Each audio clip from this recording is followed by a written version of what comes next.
La bitácora del role.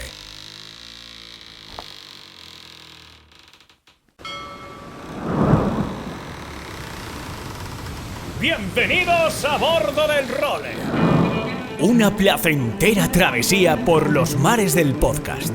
Zarpamos ya en busca de las mejores historias del mar. ¡A la caña, Nacho Gómez Zarzuela!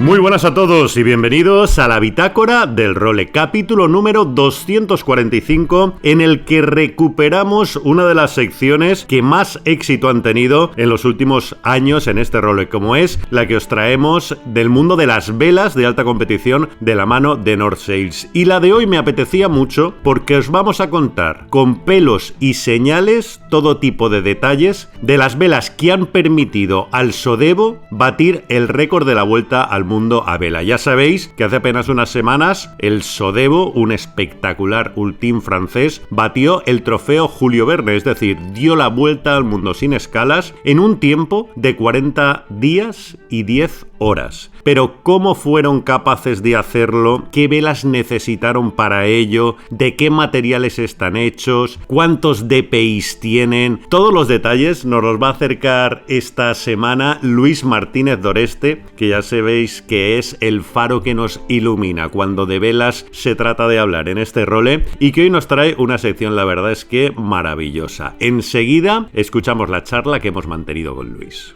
Y también, como no, vamos a tener sección del windsurf de la mano de Luis Faguas, en la que nos va a traer pues un navegaditas de los últimos tiempos, como siempre. Ya sabéis que nos morimos de envidia, ¿no? Con todas las millas que se hace a bordo de su tabla. Pero antes, noticias de la semana. El fin de semana pasado que tuvimos una nueva cita del circuito de SailGP en Auckland, donde los gallos se midieron en una igualadísima final a los otros dos equipos que han sido campeones del circuito en sus 5 ediciones. Australia y Gran Bretaña. Al final, el equipo español, que fue tercero en un gran resultado después de la rotura que sufrieron en la última cita. Espectacular el choque que sufrieron New Zealand y el equipo francés. Por suerte, ninguna lesión de extrema gravedad. Sí que Luis Sinclair, alguien a quien recordaréis bien porque fue uno de los grindes en el Mafre de una de las últimas Volvos, sufrió una lesión bastante aparatosa, pero bueno, está en el hospital y fuera de peligro. De forma paralela, se produjo la mayor operación de compraventa de la historia del circuito de SailGP desde su creación, y es que el American Magic ha comprado el Rock Bull danés por $60 millones.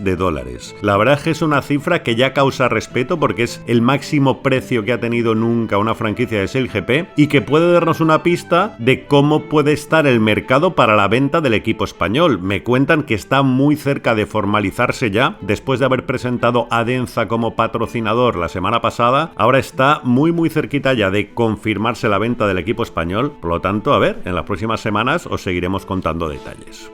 Más noticias. Esta semana que nos ha llegado el anuncio de la Palma Vela, que en su 22ª edición va a incorporar a la flota de los Mini, de estos veleros de 650 metros, que son una auténtica cuna de navegantes oceánicos. Se van a incorporar a la Larga, esta ya emblemática prueba de vela de altura que organiza el Real Club Náutico de Palma y que se celebrará entre los días 23 y 27 de abril. Además, también en Mallorca, Puerto Portals, que va a acoger este fin de semana la 9ª Copa Mediterráneo de la clase Dragón, una competición que ya está bien por sí misma, pero que además supone el preámbulo a la celebración el próximo mes de marzo de la Dragón Gold Cup, que es la regata internacional más numerosa y prestigiosa que hay en la clase Dragón, que se lleva celebrando desde 1937 y que este año tendrá en el agua a unos 80 veleros. Además, y en aguas de Barcelona, que tenemos la 6ª y penúltima cita de las Barcelona JZ Winter Series, que coincide además con la regata anual en mar abierto de la Sociedad Náutica de Ginebra, que es el club náutico que abandera el Alingui. Y Aina Bauzá, una de nuestras navegantes oceánicas más activas, que ha presentado su nuevo proyecto. Quiere navegar en solitario en 2026 en la ruta del Ron con un Class 40 y está ahora en plena búsqueda de patrocinadores. Hablaremos con ella en próximas fechas para que nos lo cuente mejor, pero que ya sabéis que si queréis apoyar a Aina en su camino hacia la ruta del Ron, ya podéis hacerlo. Y esta próxima semana tenemos una cita en Barcelona, porque volvemos a hacer un role con público. Este jueves, día 26 de febrero, a partir de las 6:30 de la tarde, vamos a estar en la sede de la Fundación Barcelona Capital Náutica, allí en Barcelona, para grabar una nueva edición de este role con vuestra compañía, que ya sabéis que a mí me encanta. Veniros, por favor, si estáis por Barcelona, pasaros por allí porque será un auténtico placer teneros allí en la grabación del role. Además, vamos a tener muchísimos contenidos. Va a venir Jordi Arbusé y la gente del RC Sailing. Vamos a estrenar una nueva sección de toda la actualidad de la clase mini. Vamos a entrevistar, a charlar también con Laurea Fanega. Y vamos a producir el reencuentro, que a mí me hace un montón de ilusión, con Albert Setó y con Pepe Ribes. Prácticamente año y medio después, casi 2 años, de que nos tiráramos meses y meses narrando la Copa América en BTV. Además, que sé que muchos de vosotros la seguisteis de nuestra mano, con lo que allí estaremos todos. Unidos a esa celebración, jueves 26 de febrero, 6:30 de la tarde, en la Fundación Barcelona Capital Náutica. Y por cierto, si podéis inscribiros previamente, que no pasa nada, hay entrada libre y tal, pero así tenemos un recuento para poner las sillas, preparar el espacio y que no me pase lo mismo en el aniversario, que al final hicimos cortos de sillas. Os dejo el enlace tanto en la newsletter como aquí en los comentarios del podcast, y si podéis venir y no os cuesta mucho, apuntaros ahí para hacer un recuento de la gente que nos vamos a juntar ese día.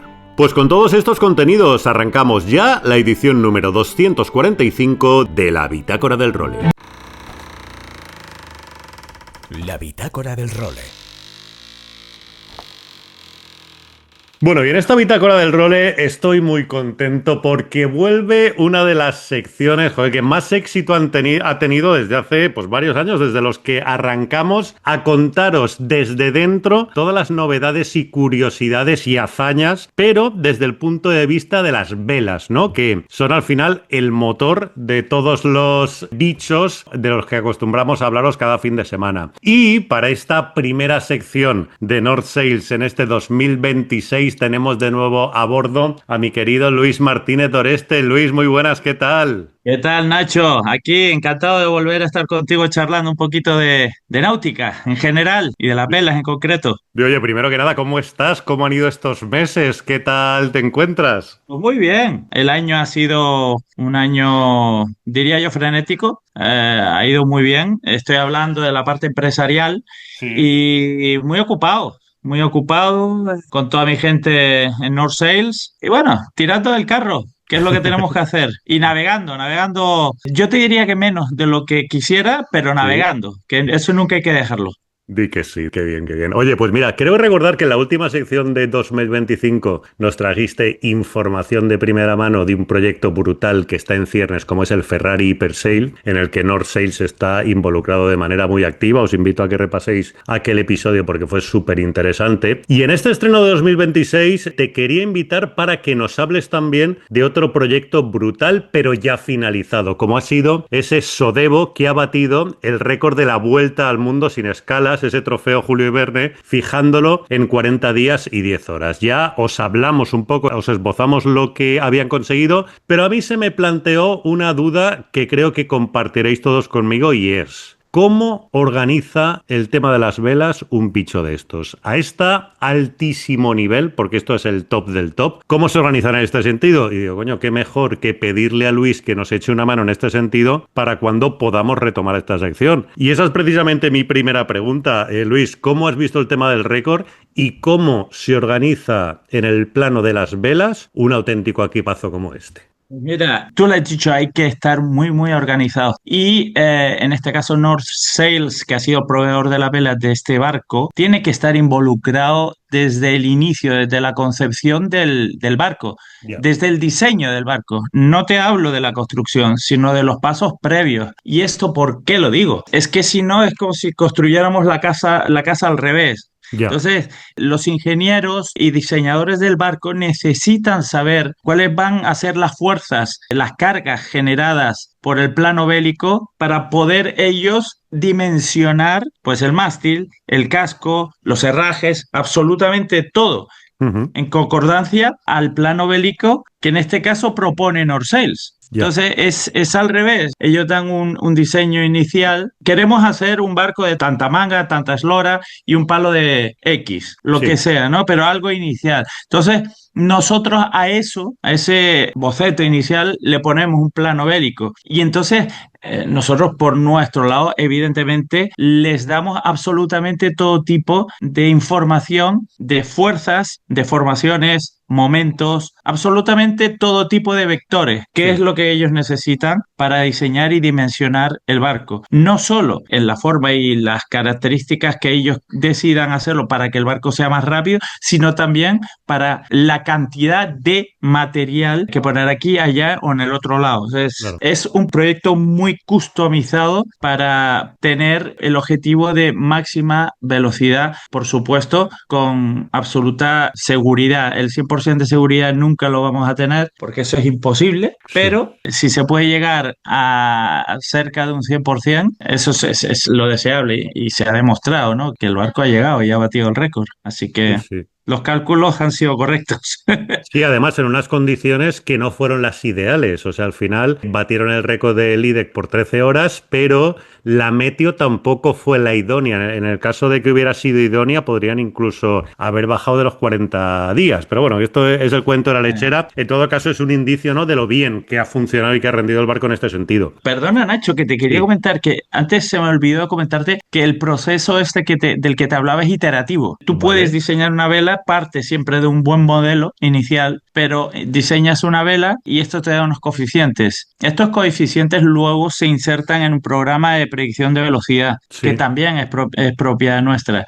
Y te diría que es el mejor que existe hoy en el mercado. Esta predicción de velocidad puede ser buena o puede ser menos buena. Si tú crees que ya con esa es suficiente, pues construye las velas. Pero si crees que se puede hacer un diseño mejor que dé algo más de velocidad al barco, pues tienes que volver a diseñar la vela y luego tienes que pasar otra vez un proceso iterativo que te da todos estos vectores de los que te hablaba antes, y esos vectores que te da luego se insertan en el programa de predicción de velocidad y es lo que te da la velocidad del barco a diferentes ángulos y a diferentes intensidades de viento. Por lo tanto, es un proceso que te diría yo que podría no acabarse nunca, pero hay algún día, como hay unos plazos de entrega y hay unos plazos para salir y hacer el intento de la vuelta al mundo, pues tienes que parar en algún momento. Claro. Esto se hace en esta industria y se hace en absolutamente todas las industrias. Tú, un coche de Fórmula 1, puedes estar continuamente rediseñando y no parar nunca, pero nunca tendrías un coche. Claro. Sí, al final, al cabo de X años, tendrías un coche perfecto que podría ganar carreras, pero antes de eso ya te has arruinado. Entonces, totalmente. Sí, me acuerdo que me comentaban algo muy similar en cuanto a las iteraciones. Los compañeros de Future Fibers, cuando estuve allá en la fábrica hace unos meses también, que incluso el presupuesto de algunos proyectos se basaba en el número de iteraciones que admitían, ¿no? Siempre con con ese límite temporal, que claro, si el 1 de noviembre el barco tiene que estar en el agua, ahí se empieza a contar hasta atrás, y muchas veces las iteraciones no se acaban por falta de presupuesto, sino porque el tiempo ya nos permite, ¿no?, probar más alternativas. Está claro, los dos factores son condicionantes, pero sobre todo el del tiempo. Claro, qué bueno, Luis. Oye, ¿y qué tipo de velas lleva un Ultim de este tipo? Un bicho que hoy en día es el velero más rápido del mundo para batir récords oceánicos. ¿Cómo no? Lleva 3DI RAW. Sin lugar a dudas no podría llevar otras velas que no fuesen estas. ¿Por qué? Porque son composites, sin costura, moldeadas en 3 dimensiones, o sea, en un molde tridimensional. Es una sola pieza, no hay costuras, y esto lo que te da es máxima estabilidad, réplica del diseño en lo que será la vela realmente. Es lo mismo. Al final podemos replicar el diseño en la realidad exactamente igual, que eso es muy difícil. ¿Por qué? Porque se hace en un molde tridimensional. Por lo tanto, y también te da mucha estabilidad a un mínimo peso. Esas son las principales ventajas que tiene una construcción 3DI. En este caso se ha optado por la 3DI RAW. ¿Esto qué significa? Pues que hay muchas velas 3DI, las que no son RAW, tienen una última capa exterior, que son todo tapes,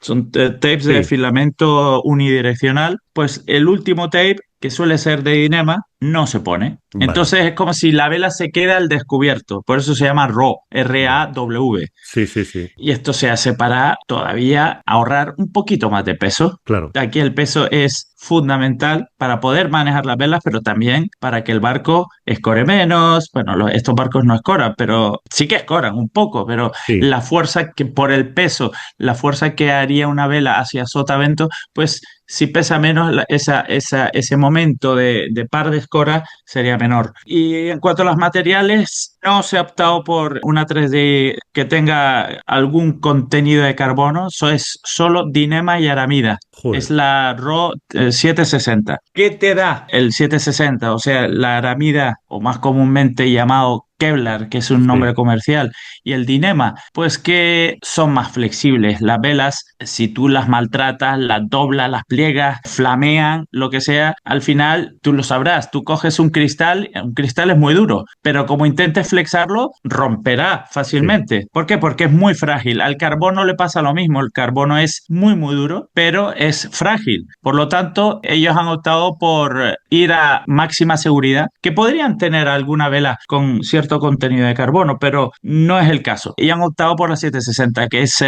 dinema y aramida, y olvidarse de que pueda romper. Sí, porque al final la durabilidad también será el factor compensante, ¿no? De esa ligereza y de ese factor RAW que me decías antes, ¿no? Al final, porque Sí. ellos, no sé si tienen que calcular que con una mayor tienen que hacer la vuelta entera, porque claro, si ya se tienen que parar a cambiarla, la pérdida de tiempo ya deja de compensar todos los avances tecnológicos, ¿no? Supongo que un poco el límite es ese. Ellos calculan, vale, 40 días, vamos a dar 42, entonces todo se calcula en función a que la mayor, por ejemplo, aguante exactamente eso y llegue totalmente apurada a la llegada, ¿no? Si llega demasiado entera a la llegada, ya habrá alguno que esté levantando la ceja y todo, imagino. No, a ver, tú tienes siempre que, más que por días, aguantar por días, es por carga. Son Vale. las cargas que va a soportar. Nosotros tenemos que saber, y por eso los estudios que te hablábamos antes, ¿eh? Vale. Nosotros sabemos exactamente qué carga va a soportar la mayor, el J0, J1, el J2, el J3, y por lo tanto nosotros dimensionamos cada una de esas velas respecto a la carga que van a tener que soportar. Por ejemplo, la mayor. La mayor es una mayor de 7 sables forzados, también tiene flutter battens que le llamamos, que son battens entre sables forzados para que la baluma no flame nunca, tiene 3 rizos, bueno, y tiene una serie de componentes, pero la densidad de hilos medida a lo largo de la baluma es una media de la densidad de hilos en la baluma, son 45.000 dpi. Estos son deniers per inch. Esto en el mundo de la náutica ya sabrá cuántos son 45.000 dpi, que es bastante, pero tampoco es algo exagerado, tampoco ponemos muchos más dpi de lo necesario porque, tú lo has dicho, la vela pesaría más. Claro. Pero nosotros tenemos que hacer una vela que dure todo el trayecto. Las velas llegaron y llegaron bien. O sea, no quiere decir, si llegan bien, no quiere decir, oye, te has pasado con los DPIs. No, lo que has hecho es, oye, has puesto los DPIs correctos para que soporten todas las cargas que tienes que soportar y no se rompa. Eso sí. Y lo mismo para el J0, que es una especie es la vela de proa más grande. El J1, J2 y J3 son 5 velas las que llevan a bordo. Todas enrollables, las de proa, menos la mayor, que la mayor pues sí tienes los 3 rizos y con eso pues vas reduciendo trapo. El J3 es el que más, la vela que sacas con más viento y también se arbola desde un stay anterior. Estas son 52.800 dBi. No está nada mal. Sí, Qué bueno. Oye, esta semana siempre te lo agradezco y lo sabes, ¿no? La información que nos traes aquí en todas las sesiones de Nord, pero en esta especialmente porque, joder, todos estos datos que nos estás contando y que son oro para nuestros oyentes, al final ha sido gracias a que te has tomado la molestia de ponerte en contacto con tus compañeros de Francia que han estado metidos en el proyecto y que son los que también, joder, nos han ayudado y te han facilitado a ti esta información para luego compartirla con la gente, que al final siempre es maravilloso, ¿no? Tener los entresijos también que han ayudado tanto a que se bata un récord así. Desde luego, yo evidentemente no estuve involucrado en el desarrollo de este barco y por lo tanto he tenido que preguntar alguno que otro. Sí, pero bueno, esta información al final la podemos tener y hay cosas que se pueden compartir, hay otras cosas que no. Claro. Bueno, todo esto que he hablado, lógicamente se puede hablar porque es casi público, diría yo. Sobre todo el diseño, ¿no? El diseño Ya si te metes en cosas muy, muy particulares de diseño, pues eso es ya propiedad de North Sails y no transferible. Además es curioso, ¿no? Que los franceses, tanto que desarrollan ellos su industria, sus marcas propias, tienen al final, han conseguido, ¿no? En ese auténtico hub que es la Bretaña francesa, que hay una red industrial brutal en todo lo que se refiere a este tipo de barcos, siguen al final confiando en North Sails para hacer sus velas de este tipo de proyectos, ¿eh? Eso también para vosotros, joder, será como muy reconfortante, Luis. Sí, claro, no solo para los Ultims, sino también para los barcos que hacen la Vendée Globe, los IMOCAs 60, los Volvos, todos estos barcos que hacen regatas transoceánicas. La mayoría de ellos, por suerte, o no suerte, por lo que sea o por lo que estamos hablando ahora, entre otras cosas, nos eligen a nosotros y por Oye, el personal. Que eso es muy importante en North Sails. di que sí, hombre, me río, pero joder, que es verdad, lo hemos comentado muchas veces, ¿no? Que al final muchos de vuestros diseñadores son grandísimos campeones, tú incluido, ¿no? De esto, y eso siempre al final ayuda un montón a que el Eso cliente ayuda, sepa. eso es lo más importante, el personal al final es lo que hace que una vela sea, más allá de la tecnología que podamos tener, hace que podamos exprimir al máximo esa tecnología, eso es lo realmente importante. Claro. Oye, pues invito a todos los oyentes de Rolly que si alguno tiene alguna duda en concreto, algo específico que le gustaría saber sobre este mundillo, que nos escriba, como siempre, a nachogomez@elrole.com y, hombre, le pediremos a Luis ayuda encantados y seguro que si está en su mano conseguimos toda la información que os apetezca conocer. Otra cosa, Luis, también te quería preguntar, porque este fin de semana sigues navegando, como decías al principio, ¿no? Hay una nueva cita en el Náutico de Barcelona de las Barcelona Winter Series de J70. Además, esta cita estaba leyendo que es súper especial porque se hace de la mano de la Société Nautique de Genève, el Club Náutico de la Lingui, lo recordaréis todos, sobre todo de la Copa América de Valencia, que organiza como su regata en mar abierto de la mano del Real Club Náutico de Barcelona, y vais a estar allí todos navegando y compitiendo en hermandad. Lo llevamos haciendo ya unos años. Además, eso nos da la oportunidad de visitar la base de la Lingui. Lo hemos Sí. tenido hasta ahora. No sé si este año será así o no, pero algún año fuimos allí a la entrega de premios y era una gozada porque es una base muy bien construida y muy bonita. Y nosotros estamos encantados de volver a navegar este mes con, si no me equivoco mal, vamos a tener unos 30 y pocos barcos.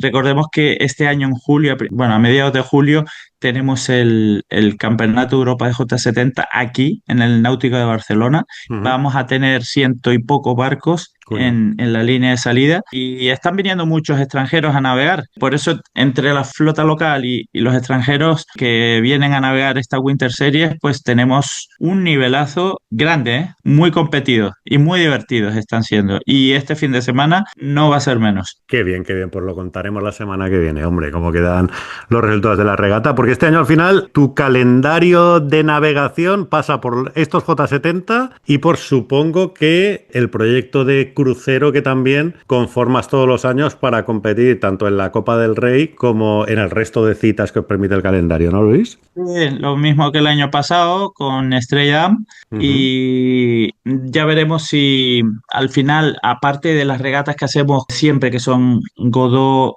Valencia y Copa del Rey, si queda algo de presupuesto o si tenemos ampliación de presupuesto, podríamos ir al Mundial de ORC. Eso está por ver. Pero sí, el calendario es el que has dicho tú. Muy bien, Luis, pues te seguiremos la pista a lo largo del año como siempre para que nos vayas contando cómo van esos proyectos y te agradezco de nuevo, hombre, esta maravillosa información que nos has traído sobre las velas del velero más rápido del mundo en toda la historia, como ha sido este Sodebo, batiendo el récord del trofeo Julio Verne con 40 días y 10 horas. Nacho, tú lo has dicho, el más rápido, 40 días, 10 horas, 45 minutos, 50 segundos, 28.315 millas, 29,17 nudos de velocidad media sobre tierra. Madre No mía. está nada mal, ¿eh? No está nada mal. Amén. No puedo aportar nada más a eso. Un abrazo, Luis. Un abrazo. Seguimos. La bitácora del role.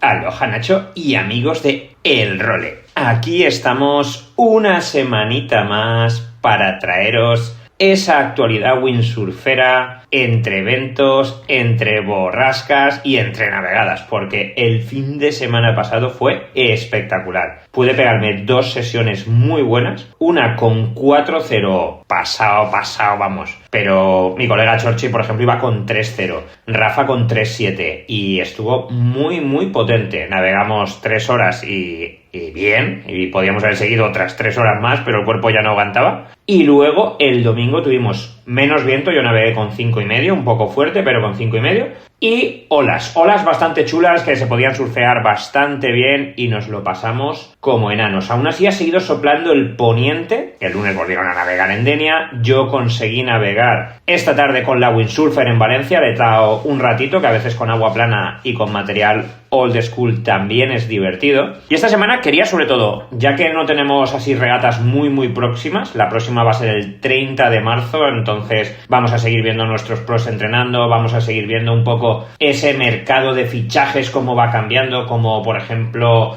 Amado en slalom ha cambiado hacia North Windsurfing y Alessio Stirlich, uno de los riders potentes que tenemos en Canarias, ha cambiado al equipo de Patrick. O sea que vamos viendo un poquito que se va manteniendo ese mercado de fichajes dentro del gran circo del Tour. Pero queremos hablaros un poco de estas navegadas que nos pegamos en invierno. Tuvimos un incidente en el último paquebote donde Fran, uno de los colegas del grupo, al hacer un salto se partió la cadera. Es importante que sepamos hacernos ver, que naveguemos juntos y que sepamos cómo pedir auxilio. Yo hablaba con otro conocido, con Raúl Arellano, que me escribió para decir, oye, ¿sabes que había un accidente y que unos kiters han sacado a un windsurfista que se había lesionado? Y yo digo, ostras, pues no me había enterado, y lo pusimos en uno de los grupos de WhatsApp y Fran se salió un poco de lo que es la trazada de todos. No llegamos a verlo, él fue derivando con la cadera rota porque no podía ni hacer water start ni podía hacer un body drag para intentar ir hacia la orilla, hasta que unos kiters que estaban navegando un poquito más a sotavento de nosotros lo vieron y lo arrastraron hasta la orilla. O sea que desde aquí, gracias al colectivo, muchas gracias a Raúl, que también nos avisó, y sobre todo que os preocupéis de la gente con la que estáis navegando. Por eso una de las recomendaciones es no navegar solos, navegar siempre con algún amigo, porque alguien tiene que estar un poco pendiente de ti. O sea, es una de estas cosas que son vitales y súper importantes. Y Nacho, desde aquí, decir que no pare la fiesta, que don't stop the party, y que siga soplando viento, y si podemos tener viento y olas ya es apoteósico. Un abrazote a todos y nos vemos por los mares. ¡Chao, chao! Y con Luis Faguas nos marchamos como siempre. Os espero este jueves 26 de febrero a las 6:30 de la tarde en Barcelona, en la sede de la Fundación Barcelona Capital Náutica, donde grabaremos el siguiente episodio de este role con las puertas abiertas para todos vosotros. Veniros, allí nos vemos y hasta entonces, sed muy felices y navegad todo lo que podáis. Adiós.